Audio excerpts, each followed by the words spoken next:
It's an All-Eastern Conference matchup in today's game as the Celtics come into town for this one. Welcome to the American Airlines Arena, home of the Miami Heat, and a great venue for basketball. Hi, everyone. This is Kevin Harlan alongside Clark Kellogg and Steve Kerr. Going to bring you the NBA right here on 2K Sports. Presented by State Farm. Let's take a look now at the Boston Celtics opening lineup. And for the Heat.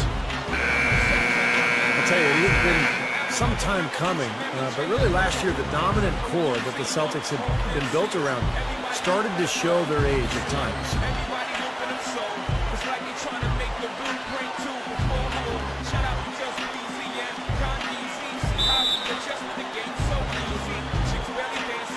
It'll be the Celtics off the tip. Number 5. It's good, only a few seconds into the shot clock. And the Celtics, Steve, as you know, there is some age on there. Hopefully they can navigate that and play a few more years together. Yeah, well, at the trade deadline, they explored a lot of options to maybe try to get younger to bring some youth in, but they decided to stick with it. Had a strong playoffs, and now a new-look roster. Some new pieces, but still equipped to compete. Number 4, shot tonight. Number 9, the 17-footer goes down. On defense, the Heat.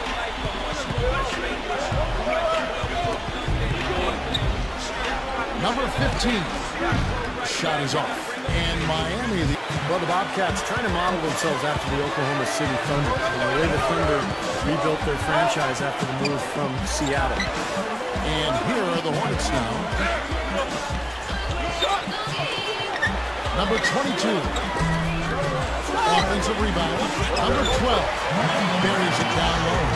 He was not to be denied that time, guys. Fought his way to the glass and came up with the points. To the inside.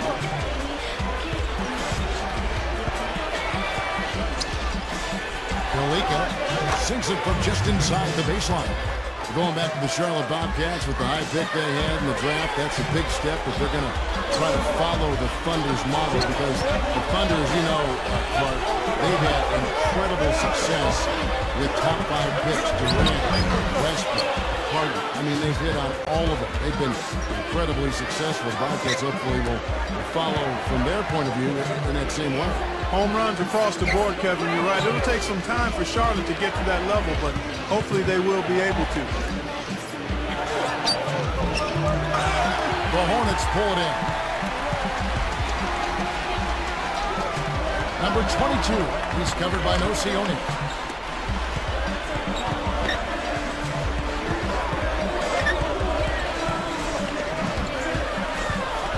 Like it takes.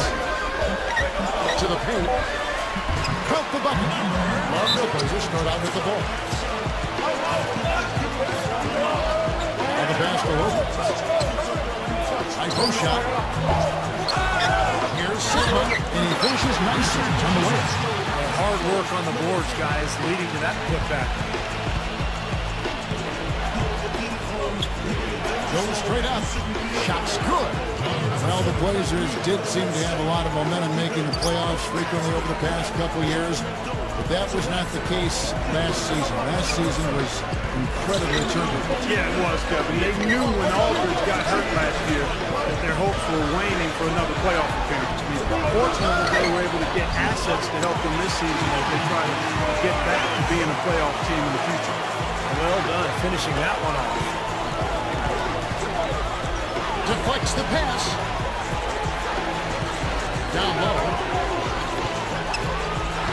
The dish to Green. From outside the arc. Portland grabs the miss. Here's Vinicius. No luck. Good work defensively by Jones. I think Doris Burke has something for us right now. Doris?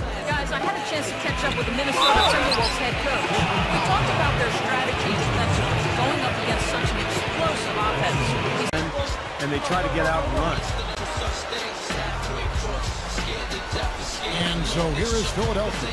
And there are a group of teams that have found success, Steve, like that. You know, you can point at teams like, say, Memphis and the Indiana Pacers. You know them. And certainly thought the 76ers along that same vein. You know, Kevin, as Steve said, it's hard to win without a star, and you wonder if Philly will eventually shake things up and bring somebody in at that level. But I'm not quite sold on the fact that you can't do it at a high level with really good, cohesive players. And much like the Sixers, Grizzlies, Pacers, those teams have good young players, and I think they can be championship contenders if they keep developing. Well, you allow them to get right to the rim like that. That's your only option. Yeah, I think you got to foul them, and free throws are better than a layup. The Hawks shooting their first free throws of the game. And, you know, there was plenty of blame to go around for that. I mean, it wasn't just one or two guys. I mean, for the most part, the entire team struggled. Getting wins on the road is always tough for any team in the NBA, even a tough and tested team like the Hawks. And they had to fight for every road win they got last year. Hawks ended up with a road record of 17-16 under Coach Larry Drew, and it seemed like they played well, but just couldn't close out games. Steve, in particular, in hostile environments. But it's still, Kevin, I mean, when you look at the numbers, you know, finishing above 500 on the road is good. And that's why the Hawks were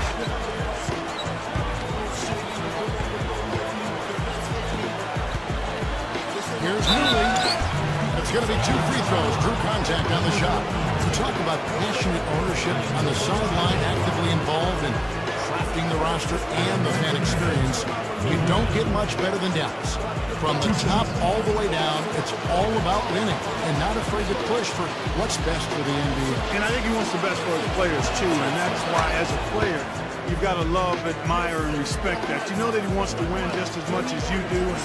It's easy to go the extra mile and commit to a team where that's the case coming from ownership.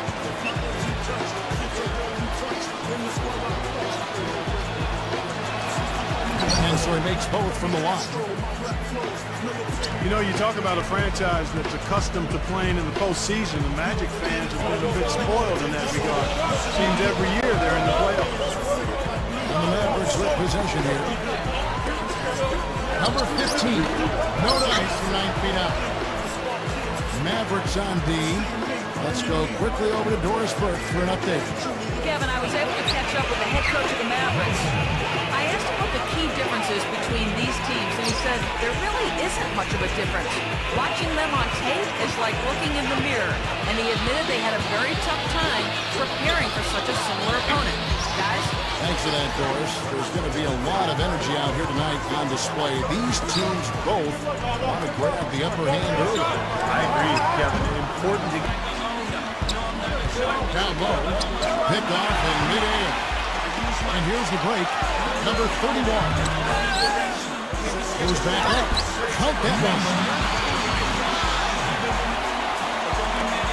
On defense, the Bulls.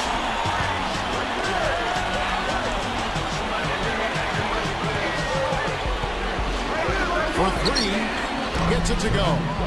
Second best record at home in the East for the Bulls, Steve. When you have the defensive presence they have in front of a friendly crowd, you know, that goes right along with it. Well, that good home record is taking care of the ball, and they did that extremely well at home, Kevin. Second best turnover rate in the league in that category. So really just a very sound team. Nothing flashy, but very solid. So it's Sacramento. The Bulls getting the bucket. Gathers, and the layup is good. They saw just a little bit of daylight and then right to the rim. The Kings shooting their first free throw of the game.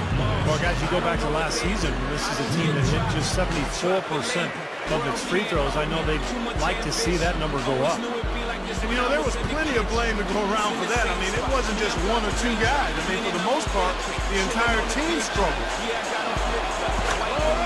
Sacramento might be called the Kings, but they were anything but regal or royal when they headed out on the road. I mean, last season just brutal for them in unfriendly territory. And so here in Chicago, that's good. Well, for him, that... And the players getting reacquainted prior to the tip. A pretty loose atmosphere out there. Welcome to 2K Sports for another edition of NBA basketball. This is Ken Harlan along with Clark Kellogg and Steve Kerr. Doris Burke will be reporting from the sidelines. While we've got a chance here, let's now take a look at the starting lineups sponsored by State Farm. First for the Pacers, and then for the Detroit Pistons. You know, Indiana's still trying to get back on top of the division, and last year they played well, but not quite well enough to knock off the Chicago Bulls. Oh, it was a nice gamble, Kevin, but he just couldn't get it to go in. Number 6. That shot is off. The Pistons go the other way with it. Yeah, Clark, Chicago had a great year, and the Central Division is so difficult and getting tougher, it seems. Still, you know, the Pacers want the division crown this season, given Chicago's injury trouble. Yeah, Indiana could be the favorites this year because they are a whole, and Chicago has some question marks coming into the year. But it sure looks like a pretty good rivalry for many years to come, given the depth of both rosters. Pistons have gone. The dish to James. James right side. And so it's going to be a 3-second violation out there on the defense. And you hear the term bubble teams, and it really isn't where you want to be. They aren't getting high draft picks, but keep getting beat out for a playoff spot. Yeah, that's kind of the no man's land zone, if you will. Suns have been trapped in that area for the last few years now. You have to think they'll start considering how they need to rebuild here soon. And he shows the focus there, nails the technical.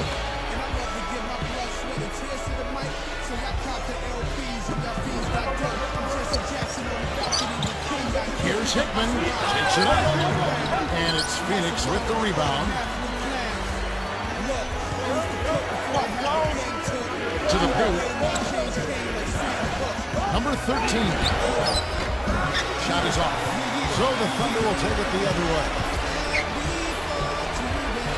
From 15 feet away, shot no good. Well, I think he kind of alligator armed that short stroke. After doing a nice job to get open, he didn't finish the shot. Got a piece of it. We're at the sold-out and noisy Oracle Arena. We've got the San Antonio Spurs facing the Golden State Warriors. With Clark Kellogg and Steve Kerr, I'm Kevin Harlan, bringing you the NBA live on 2K Sports, along with Doris Burke, who will be joining us courtside moments from now. So the opening lineup for the Spurs, presented by State Farm. And for Golden State, you know, a good way to get to the top of the Western Conference is to have the most wins when playing other Western teams. The Spurs did that with a great mark on the year.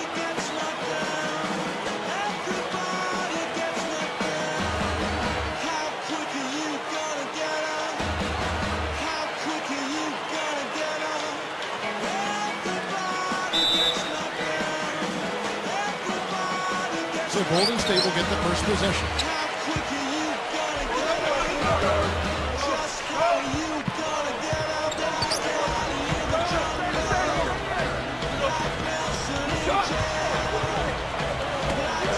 Hook loose. Shot clock at 6. The pass to Anderson.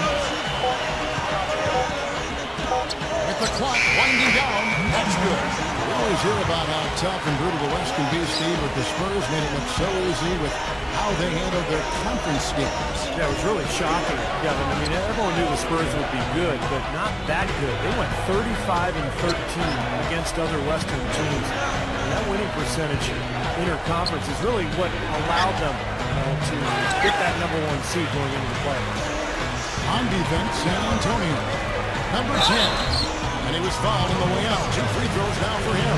Guys are going to be part of the foundation of this club for many years to come.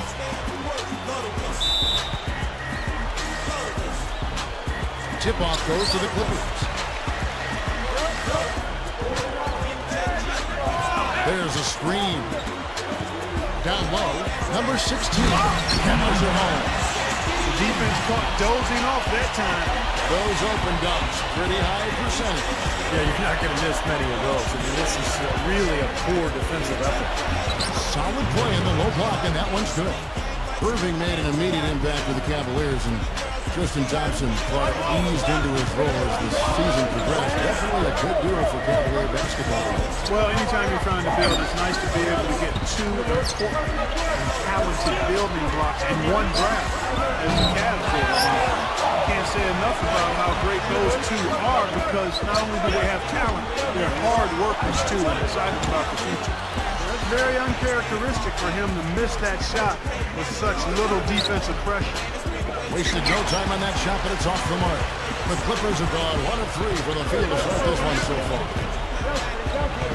Inside, Mirotic, an easy 2 points on the way. You know, Kevin, they were a step late on their defensive rotation, and that helped them get right to the rim. Let's catch up with Doris from the sideline. Hey, Kevin, I was able to talk with head coach of the Clippers for just a moment. I asked him what the key differences between these teams, and he said there really isn't much of a difference. Watching them on tape is like looking in the mirror, and he admitted they had a very tough time preparing for such a similar opponent. Guys? Thanks for that, Doris. There's going to be a lot of energy out here tonight in the tip.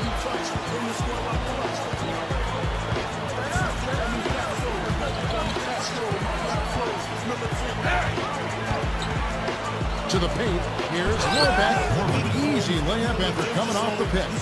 Even though they didn't get back into playoffs and Milwaukee again missed, I think the Bucks showed everybody that they mean business by going for it and playing hard to the bitter end. Yeah, I agree with that, Kevin. You want to finish strong as best you can, so going for it like they did in the season where there wasn't a lot of hope can inspire a team, and we'll see if that's the case this year. A moment to check in with Doris Burke. Doris? Thanks, Kevin. I caught up with the Bucks head coach. I asked him how they plan to contain this offense, one of the most prolific in the league. He said they'll have hard work cut out for us, no question about it. They can hurt you any number of ways. That's why they're as good as they are. We just have to play the percentages and try to make sure they're getting the shots we want as opposed to the ones that they want. Kevin, makes sense. Back to you. All right, Doris, thanks. And it seems they have planned wisely for a matchup like this against a team that scores so proficient. Well, you can't just ignore the firepower they've got. You got to plan for it. You know, map out a strategy, get guys shots, and see if you can get your team some momentum. Well, if you don't do that, Steve, then you'll get burned. It sounds like they're prepared for the challenge. About a minute and a half through the first quarter.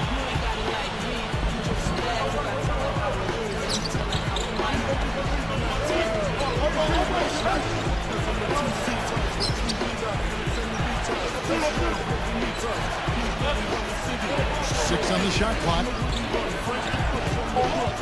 Puts it up from 12. No good. That was not pretty there. You got to make that one, but maybe that's not his range. Weems passes to Jackson.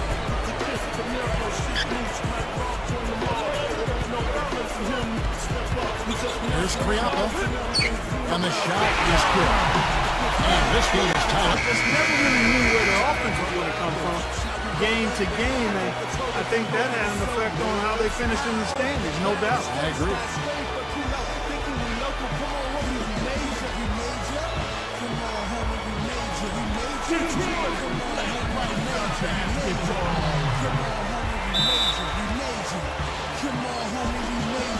So the Clippers win the tip. He dishes it to Fernandez.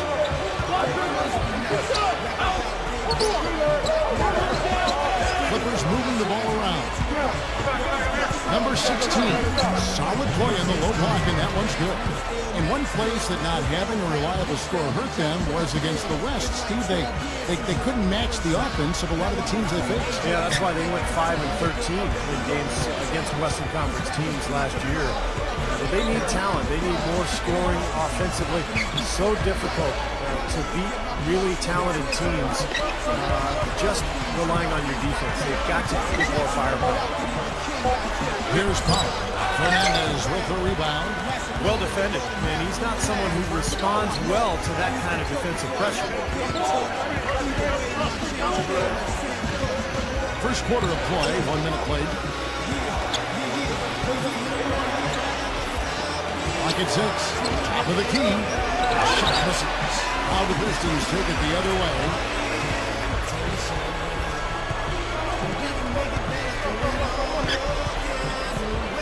Spanulis, defended by Fernandez.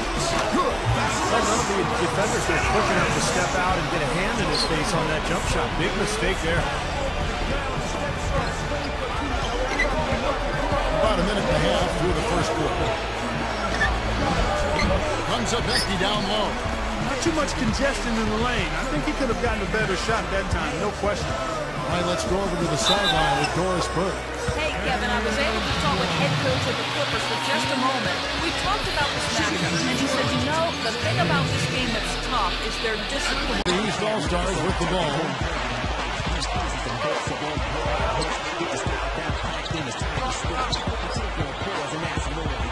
Down low. And the pass goes out of bounds, and they'll turn it over. That is not a difficult pass. You think they could keep it in bounds. And so here are the West All-Stars.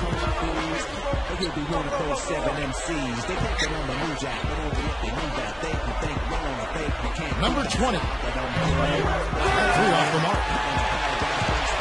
And with the Thunder, this is Scott Brooks' first head coaching opportunity. No question he's made the most of it. Coach of the year back in 2010. And that team has so much stability as an organization, but also as a coaching staff and as a roster. They seem to be getting better and better every year. And it's the East All-Stars with the ball. And that one's good. Excellent find there on that inbound. Really good execution. And for Coach Brooks, you really have to appreciate, Steve, the way he's gotten all the players to buy into being unselfish, that defensive first mentality. Yeah, no question. And give the general manager credit, too, for putting together a group of guys who are high character and who already have that gene in them to really want the team to do well. Led, of course, by Kevin Durant, a superstar who is also the backbone of this club, Russell Westbrook as well. But Brooks deserves a lot of credit. He's put this together and he's made it work, and really a nice situation in Oklahoma City. Number 33.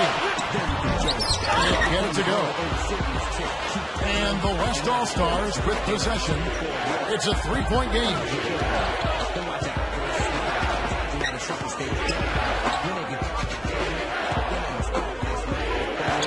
Outside Martin. It's a look. Can't get it to go. The East All-Stars go the other way with it. And let's get this update now from Doris Burke, who's across the way on the sideline. Hey, Kevin, Scott Brooks gave me a few minutes to share with him. He said that as long as they move the ball and don't get baited into bad shots, their offense